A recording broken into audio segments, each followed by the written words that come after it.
জুলাইয়ের ছাত্র জনতার বৈষম্য বিরোধী আন্দোলনে গুলির স্প্লিন্টারে চোখ হারিয়ে মানবেতর জীবনযাপন করছেন পটুয়াখালীর ১০ মিনার যুবক মোহাম্মদ সাইদুল ইসলাম। তিনি উপজেলার বাঁশবাড়িয়া ইউনিয়নের বাঁশবাড়িয়া গ্রামের মোহাম্মদ মৃধার ছেলে। ৪ ভাই ও ১ বোনের মধ্যে সাইদুল সবার বড়। এদিকে আন্দোলনে আহত মানবেতর জীবনযাপন করা সাইদুলকে দুদিন আগে তালাক দিয়ে চলে গেছেন স্ত্রী।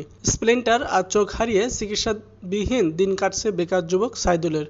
অভাব অনটন পিছু ছাড়ছে না এই যুবকের। শনিবার দুপুরে সাইদুল গণমাধ্যমকে জানান, তিনি অনেক কষ্ট দিন কাটাচ্ছেন। তার এই খারাপ মুহূর্তে দুদিন আগে তার স্ত্রী পান্না আক্তার তাকে তালাক দিয়ে ১.৫ বছরের একমাত্র মেয়ে সুমাইয়াকে নিয়ে চলে গেছেন। বিভিন্ন দফতরে আবেদন করার পরেও এখনও পর্যন্ত তিনি কোনো আর্থিক সহায়তা পাননি।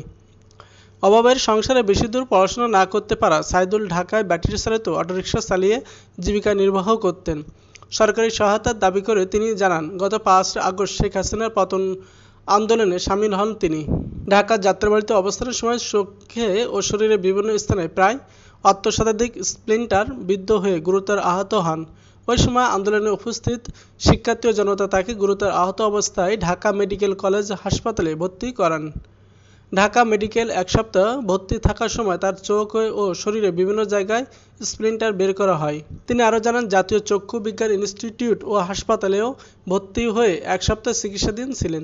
সেখানে তার চোখে অপারেশন করা হয়। স্প্লিন্টারের আঘাতে তার বাম চোখ সম্পূর্ণ নষ্ট হয়ে গেছে।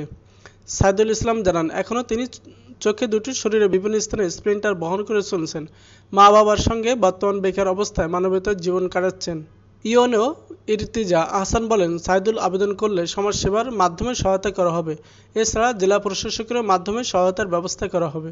গত জুলাই আগস্ট বৈষম্য বিরোধী ছাত্র জনতার গণঅভ্যুত্থানে আহত শহীদদের স্মরণে দুমকি উপজেলা প্রশাসনের উদ্যোগে আয়োজিত সভায় আওয়ামী লীগ নেতাদের উপস্থিতির ঘটনায় হট্টগোল সৃষ্টি হয়। গত বুধবার বেলা ১১টায় উপজেলা পরিষদ অডিটোরিয়াম অনুষ্ঠিত স্মরণসভা উপজেলা নির্বাহী কর্মকর্তা শাহীন মাহমুদের সভাপতিত্বে অনুষ্ঠিত হয়। বিশেষ অতিথি হিসেবে উপস্থিত ছিলেন উপজেলা স্বাস্থ্য ও পরিবার পরিকল্পনা কর্মকর্তা ডাক্তার মীর শহীদুল ইসলাম শাহীন, উপজেলা ভূমি কর্মকর্তা এবং ওসি ফিরোজ আহমেদ। গত জুলাই আগস্ট বৈষম্য বিরোধী ছাত্র জনতার গণঅভ্যুত্থানে আহত শহীদদের স্মরণে দুমকি উপজেলা প্রশাসনের উদ্যোগে আয়োজিত সভায় আওয়ামী লীগ নেতাদের উপস্থিতির ঘটনায় হট্টগোল সৃষ্টি হয়। গত বুধবার বেলা ১১টায় উপজেলা পরিষদ অডিটোরিয়াম অনুষ্ঠিত স্মরণসভা উপজেলা নির্বাহী কর্মকর্তা শাহীন মাহমুদের সভাপতিত্বে অনুষ্ঠিত হয়।